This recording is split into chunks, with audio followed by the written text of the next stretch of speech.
Hello LEGO fans, it's me MAGMA, and I'm here with a brand new LEGO Star Wars review for you guys. Today we're going back a little bit to 2008 for the Republic Fighter Tank. So this is set 7679, excuse me, with 592 pieces, includes 2 minifigures, used to retail for $49.99, so that's $50 US. And it was released in August 2008 for the theme Star Wars The Clone Wars, which, fun fact, it wasn't actually ever seen in Star Wars The Clone Wars. It includes only 1 booklet. So this set has to be one of my favorite LEGO Star Wars sets, and obviously I'm re-reviewing this because there's a new one coming out this summer. Now, don't get too excited, the new one is only going to be a little bit under half the size of this one, which is extremely sad because this one was such a great set. And there are a lot of improvements that can be made to this one, which I really wish LEGO would have done, but they just shrinked it down and shrink down the price as well, I think. So yeah. So this set was released for $50 in the US, and as far as the article that I'm reading and the information that I have, it was released as a Target exclusive for only 4 months. So that means that for 4 months, you could either buy it on legoshop.com or just go to the Target store and find it. So these limitations made this set extremely rare and very hard to get. I think a lot of people weren't even able to get this set by the time they realized it was out. And I don't even think a lot of people have more than 1 or 2 except Solid Brick Studios, who always shows that he has multiples of these. Definitely a set I really wish I had gotten back in the day. I actually had to pay, I paid an extremely overpriced set in Europe to get this set 100% sealed to me. So in Europe I don't even think it was released. I think it was barely released in Europe. Maybe just on legoshop.com. I don't think it was in stores. So yeah, getting to the set itself, there's 2 minifigures, 1 regular clone trooper that we get, and then there's also another regular clone trooper that comes with Commander Gray gear, which you don't actually want to put on him because otherwise he can't sit down in the vehicle.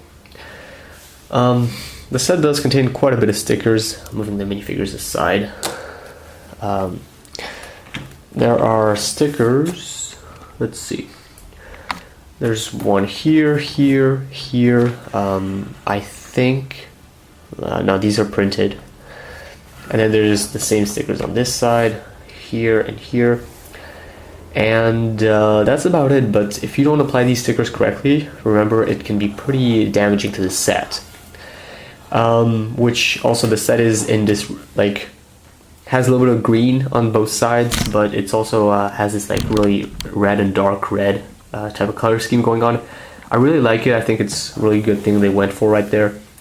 And it's built on these hinges on both sides. So first you build this first part, and then you just add these things on the sides, which really make the set look much better. Do you want to go over the under part of the set? There's these 4 little wheels right here, and you build this first structure, and then you just clip on these sides right here. Honestly, it is worth, or it used to be worth the $50. I think in the US you can still get it for around that price if you're lucky, otherwise it's a much higher price. What the wheels under it do keep is the, like, you know, the hovering effect, and it looks pretty nice. So getting onto the fun features right on the set, you can open up these panels on each side. Remember, both sides are mirrored, and you open these panels and there's blaster pistol inside that can be revealed. So if your troops need weapons in battle, just open that up. Then there's some sort of, I don't know, just this part just looks really cool. And if you flip this missile part, flip it, and then you have 3 flick fire missiles that you can just go ahead and flick. So I mean, you guys get the point, flick fire missiles. And again, you get that on the other side as well. I really like the motion that it gets. Like, it just feels nice how it just swiftly turns. Definitely a really cool fun feature. That just turns back like this. So yeah, let's move back a bit. It has also these two main cannons which go up and down individually or both at the same time. Pretty well built, look really nice as well. Now, there's a pretty cool fun feature with the inside. There's this hatch that you can open at the back, which supposedly would be where the clone troopers would come in, but you may realize that there's this piece in the way which is not going to allow that to happen. It's the seat. So you can remove this top part, which I'll get to in a second, and inside you have a full-on access to this set, which I really enjoy. You can take one of your clone troopers, and there's a seat for him right there to pilot the vehicle, and then the rest of the inside is occupied by this seat. Now you can completely remove this this mechanism if you want to be able to put some troops inside, which works just fine. I've already tried it. But what you can also do is there's a rubber band right here, and what it allows you to do is push it down and put this back up, and this piece right here is going to hold the seat down. So in other words, there's a really cool fun feature where you can have your exterior gunner come out like this, and you can just push him down, lock this down, and then hide him in there. So that's one of the best fun features of the set. In fact, it is the best, is just having your troop outside or, you know, inside, and it is just a lot of fun. So definitely the best fun feature. And he has access to a rotating turret. Now it's pretty ugly from here from the back, but it does have some pretty cool mobility. It does break a bit often, but yeah. And then this part, it doesn't come off as much. Like, I thought that it was gonna get weary and just all the time just keep falling off. It doesn't actually come off that much. And yeah, I mean, I guess you could use this for like a base ground battle. But except for that, looks cool, fits right on. Pretty nice set.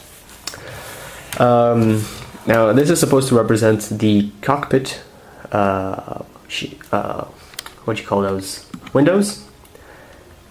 And right here what we do have is another sticker, and you can just open that up. And it doesn't actually do anything, it's just the engine core of the vehicle. So if you want to repair it or just pretend it's broken, I guess you can play with that. Just closes back down. That's as far as I know all the fun features of this Lego set. Let me just re-review and I'll get back to you. Alright guys, so that's going to be it for this Lego Star Wars set review. I hope I didn't miss any fun features. But to give an overall idea on this set, this is definitely one of my favorite, top 5 definitely Lego Star Wars sets that I have in my collection. This is the set that I most overpriced, that I paid like a really expensive price compared to what it is in my entire collection. And every time I think about it, I think it was worth it. I don't even regret paying so much for this set because this is by far one of the best Lego Star Wars sets that I have. It is extremely sad that nobody did get the chance to get this. I barely even know anybody who actually even, like my friends at the time didn't even know that this set was out. Back in the day I was trying to get it but couldn't find it anywhere. So I'm really happy to finally have it here and be able to review it for you guys. And if you guys do have the opportunity to get this set, this is definitely one of the better, older sets to get. So I highly recommend this set, even if it's paying a pretty expensive price. But then again, it's always up to you whether you like this vehicle or not. Definitely for playing and collectors wise, this one is just 10 out of 10. Whether you guys should get this one or the newer one, definitely should pay a higher price to get this one. But I will be getting both so I can compare it and criticize and see if something's better and so on. So stay tuned for that. And otherwise, I will see you guys next time here on my channel for more LEGO Star Wars reviews. Bye bye.